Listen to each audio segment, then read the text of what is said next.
Quando eu fui pro Movimento Sem Teto, foi uma escolha, não foi porque por precisar de casa. Conta essa história pra Certo. gente. O que você fazia antes?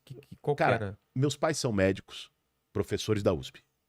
Eu nunca me faltou nada na minha infância, na minha adolescência. Você cresceu onde? Eu cresci, meus pais moravam em Pinheiros, Tá. depois foram morar na Pompeia, e eu morei com eles. Pô, Sim, estudei em escolas particulares, no primeiro momento, depois fui estudar na escola pública.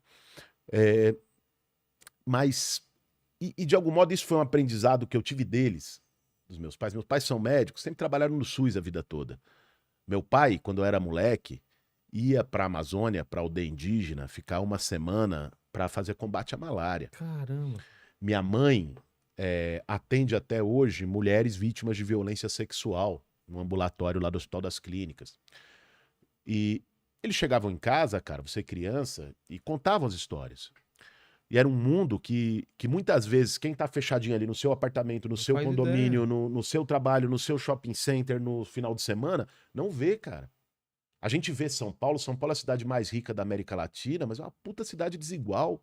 E não é só São Paulo. As nossas cidades têm muro. Meus pais me ensinaram desde cedo a ver esse outro lado. E eu fui começando a ver, né? Eu ia muito, sou corintiano, ia desde os 6, 7 anos de idade com meu pai pro estádio, pra Caimbu, pro Morumbi, assistir jogo. E a arquibancada é um espaço, pelo menos era, antes dessa coisa de arena, de ingresso mais caro, mas era a geral. Era lugar todo mundo se abraçando. Todo mundo se encontrava. Tava o cara rico, o cara pobre. Rico, todo pobre, mundo, negro, cara. branco, todo mundo ali. Ainda mais torcida do Corinthians. É né? isso. E você tinha o contato com o que é a sociedade. Eu vi uma cena, eu tinha 12 anos de idade, que me marcou muito. Eu tava com meu pai na entrada do Pacaembu, indo assistir um jogo do Corinthians. A gente tava na fila, e aí tinha um cara vendendo amendoim torrado. Você lembra? Hoje nem tem mais, eram os vendedores de amendoim torrado. Eles pegavam um plástico de nylon, aqui um saco de nylon, com amendoim torrado. Só que o cara não tinha licença, o cara tava ali pra vender. E tava com um filho dele que tinha a minha idade. E a polícia pegou ele, porque ele não tinha licença, e foi tomar a mercadoria dele. E o cara tentou segurar a mercadoria, um gesto assim, de porra, era o que ele tinha. Aí ele tomou um tapa. E o que eu me lembro, o que ficou pra mim, hoje, sei lá, eu quase 30 anos depois dessa cena, foi a cara do filho dele, cara. O moleque tinha a minha idade. Você tinha quanto na época? 12. 12 anos. A cara de desespero. Ver o pai sendo humilhado, apanhando, o moleque gritava, chorava. E eu fui, cara, podendo ter essas experiências e O que teu pai te falou nessa cena? Você lembra alguma cara, coisa? eu não me lembro. Pra mim ficou essa memória. Meu pai, acho que viu a situação, Medo. ficou também meio perplexo e tal. E eu falei, cara, nós temos que fazer alguma coisa pra mudar isso. Era o que tinha na minha cabeça. Não tinha formação política, estudo, nada. Era um sentimento, era uma indignação. Aí eu fui lá, o que eu podia fazer? Moleque, com essa idade. Eu montei o Grêmio Estudantil na escola. Aí fui, depois de um tempo, já com 14 anos, ia arrumar doação para o acampamento do Sem Terra. E levava lá na minha sala, na minha escola e tal. Aí teve uma coisa que me marcou muito também. Eu já tinha 16 anos, 17. Eu fui ser voluntário num projeto de alfabetização de jovens e adultos na favela do Flamengo, que fica na zona norte de São Paulo. E para mim, ir lá e conviver, e mais que isso, a alfabetização era pelo método Paulo Freire, que é um método que não ensina só o beabá, não ensina a pessoa que está sendo alfabetizada a escrever palavra, ensina a ler o mundo de outro jeito. Ensina as pessoas a verem sua própria história, a recuperarem, se apropriarem da sua vida, da sua história. E eu vi aquilo e falei, puta, eu quero ser professor. E aí estudei no ano, já estava estudando na escola pública, no Fernão Dias, entrei na USP em filosofia, mas eu falei, porra, eu acho que eu quero mais. Eu quero estar ali. E aí eu tomei uma decisão que foi a decisão que mudou minha vida, cara. Você quer mais um sentido de ajudar mais gente ao mesmo tempo? Eu queria falar, porra, eu quero estar ali, eu quero poder ajudar mais. Era uma coisa que eu pegava por dentro. Mas era moleque, isso não era, sabe, uma coisa de política, E eu tomei uma decisão fui morar numa ocupação do Movimento Sem Teto em Osasco. Fui morar. Pra entender? Não, pra atuar. Porque eu achava pra que... atuar.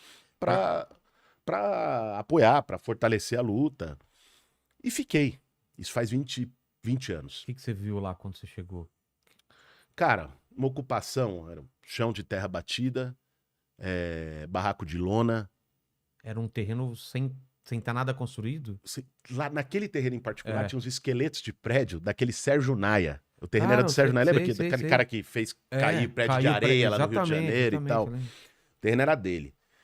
E aqui, cara, nessa época eu já tava estudando filosofia na USP.